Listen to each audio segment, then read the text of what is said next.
The pungent smell of Cajun spices permeated the February New Orleans air. With only 1 week before Carnival, the French Quarter was blazing with activity. Ornate iron balconies bowed under the weight of dozens of people, pressed together tightly for a better look at the street below. Being up on a balcony during Mardi Gras was prestigious, giving one an immense sense of power and control over the crowd below. You could get people in the streets to do just about anything for a Mardi Gras throw, a string of plastic beads or an aluminum doubloon. Raoul Dupré, a waiter at Tujague's restaurant, was smoking outside the door of the European-styled bistro, his eyes riveted on a gorgeous man hanging over a balcony a few doors down. The man was teasing a lovely but drunken young woman in the street.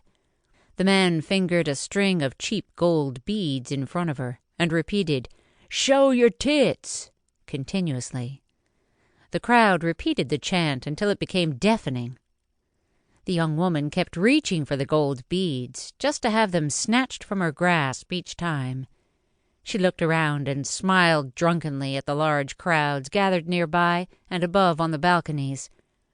The man was smiling at her, taunting her, and luring her to the beads. The chant was loud and frenzied. Crowds on the street were wildly excited and hollered, clapped, and stamped their feet. Finally, in the flick of an instant, the young woman pulled up her white T-shirt, exposing her young breasts. The crowd went wild, clapping and shouting with approval. The woman grabbed her beads, held them up for the crowd, and quickly disappeared into an alley. Raoul smiled and shook his head. Mardi Gras still amazed him. After a lifetime of carnival seasons, he still wasn't used to the heavy partying, drunken and lewd behavior so common during the season. People would do anything for a Mardi Gras trinket. He shrugged his frail shoulders as his eyes again found the handsome man, just as a hand reached out and roughly grabbed Raoul's blonde hair. Startled, Raoul looked around quickly and saw the flushed face of the frowning Tujague's maitre d' bouncer. "Your boys in the private booth are getting anxious, Raoul. Better get your skinny ass up there and keep 'em happy. We don't want any of those bastards on our bad side," said the burly maitre d', gesturing toward the door. Raoul stamped out his cigarette butt, grimaced, and ran up 2 flights of stairs to a private dining room where 3 men sat smoking after a long lunch. Tujague's, the oldest restaurant in the French Quarter, had a reputation for privacy and discretion, and was a meeting place for prominent New Orleans engaged in all sorts of legal and illegal business. Privacy, good food, and service made the restaurant a favorite. The men were talking quietly as Raoul waited outside the dining room. One glance at the group convinced him not to interrupt. He recognized one man, but he'd never seen the others and wondered how they were connected. From what he'd observed, he didn't think they knew each other and doubted they'd ever been together before. They didn't mix well.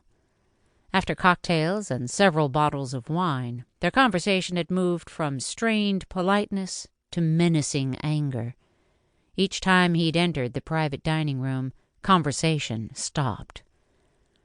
The man Raoul recognized was Federico Petrelli, reputedly a mob boss from Chicago, who'd recently moved to New Orleans to oversee the Dixie Mafia's activities in the riverboat and land gambling operations. Raoul knew Rico because he often dined at Tujague's and had his special waiter, Matthew. Unfortunately, Matthew was off today due to illness. Raoul kept his distance as he eyed the group and decided he never wanted to run up against Federico.